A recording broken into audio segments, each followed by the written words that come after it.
Éric Maré, président d'honneur du syndicat des discothèques. Bonsoir Éric. Bonsoir. Merci d'avoir accepté notre invitation. Vous avez été le patron d'une des plus grosses boîtes de nuit de Papeete pendant 35 ans. Vous venez de passer la main à votre fils.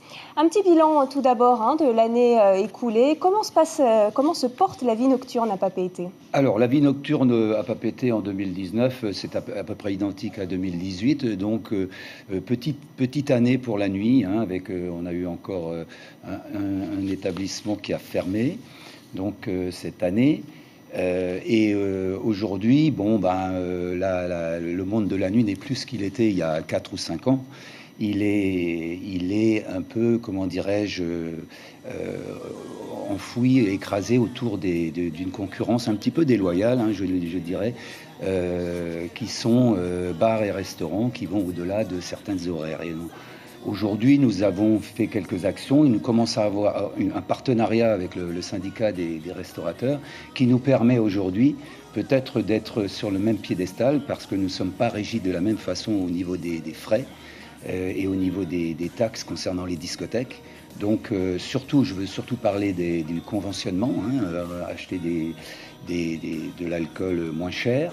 Et nous, on n'est pas conventionné, donc on est obligé de l'acheter plus cher. Donc, ce qui fait qu'à la revente pour le client, c'est moins cher pour eux. Et pour nous, c'est beaucoup plus cher.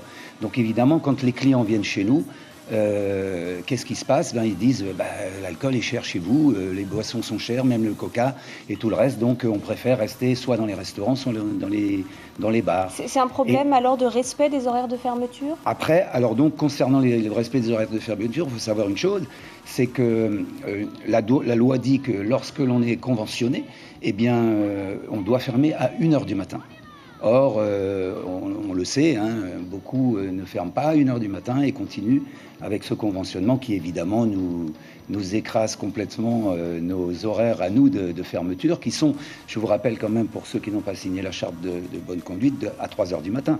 Donc, pour peu qu'un établissement conventionné continue à vendre jusqu'à 1h30 ou à fermer à 2h, nous, il nous reste 1 heure de travail. Il est évident que les discothèques ne peuvent pas tenir. Il faut savoir qu'il y a encore 5-6 ans, nous étions 9 discothèques en Polynésie. Nous sommes plus que 4.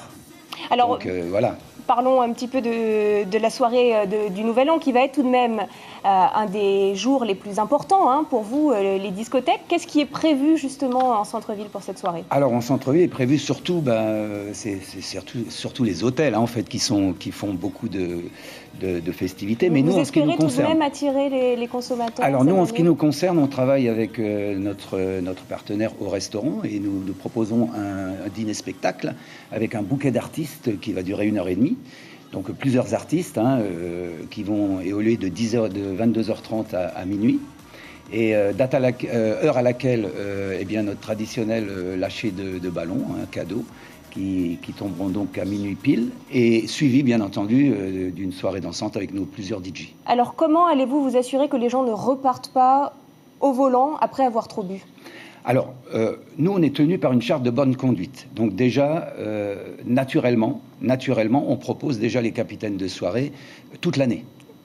D'ailleurs, capitaine de soirée, c'est un terme que je trouve un petit peu vieillot. Je préférerais dire pilote de soirée ou changer le terme pour que ça soit plus frais. Nous proposons donc la personne qui viendra se présenter à l'entrée, qui dira « moi je ramène mes 4 personnes de mes amis », se verra offrir les boissons soft toute la nuit, même à Nouvel An. Vous avez l'impression que ça rentre dans les mœurs, que quelqu'un ne boive pas avant de conduire au sein d'un groupe? Alors, quelques-uns s'en rappellent, mais il faudrait continuer à faire des actions avec les autorités, comme nous en avons fait dans le passé, où on faisait des soirées en partenariat donc avec la prévention routière et les autorités et toutes les discothèques et aussi les bars. Il faudrait même impliquer aussi les restaurants, il faut impliquer tout le monde et sensibiliser à ce moment-là la population à ce genre de soirée. Plus de prévention donc peut-être pour 2020. Merci beaucoup Éric Maré d'avoir accepté notre invitation. Merci.